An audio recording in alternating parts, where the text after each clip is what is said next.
On this episode, the death of Elvis Presley and my childhood idol, Los Angeles Dodger, Steve Garby, first baseman. Yeah.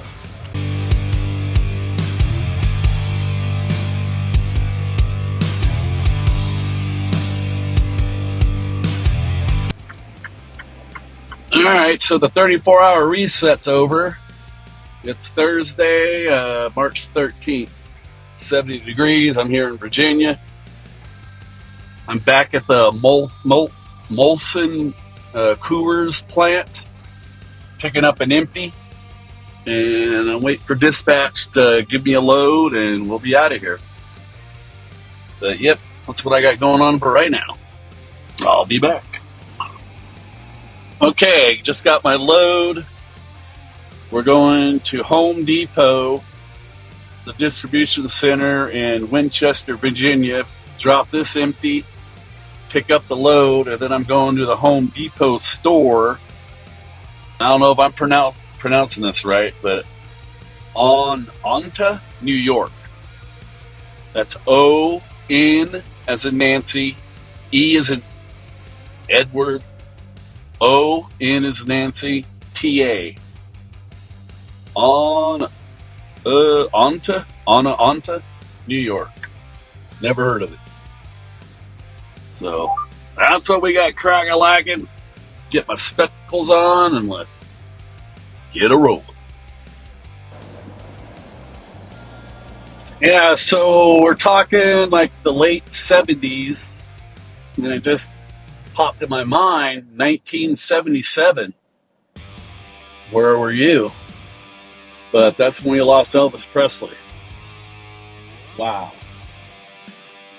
So at that time, my brother Kenny Ray, the one I told you committed suicide, when I was 18. That was in 84. So yeah, 1977, Kenny Ray was a huge Elvis Presley fan. So was my mother. But my mom and dad were separated, and I remember I was in a 1968 Volkswagen Squareback with this lady named Helen, which was my dad's neighbor, kind of girlfriend. But I was riding with her in her car, and we were in Huntington Park, California. We were on our way to... Helen was going to drop me off at the movie theater to see Bruce Lee, The Dragon Lives, with my friend Martin. He was going to meet me there. He didn't live that far away from the movie theater there in Huntington Park. So yeah. The weather was raining and horrible, and then on her AM radio, it came across that Elvis Presley was just found dead in Graceland in Memphis. I just remember looking at her. She looked at me like, wow. So that was crazy. It's just like when 9/11 and all that hit. I was in Whittier in my little freaking apartment, and I remember exactly where I was. Kobe Bryant, when he died. There's just certain times in history that really like, ooh. But yeah, I'll never forget when old Elvis passed away. That was horrible. Good evening. Elvis Presley died today. He was 42. Apparently it was a heart attack. He was found at his home in Memphis, not breathing. His road manager tried to revive him. He failed. A hospital tried to revive him. It failed. His doctor pronounced him dead at 3 o'clock this afternoon. The end at an early age of one of the two most spectacular careers in the history of American entertainment, the other being Frank Sinatra's. Long after he became an institution, here was how Presley looked and sounded on an NBC television special 4 seasons ago.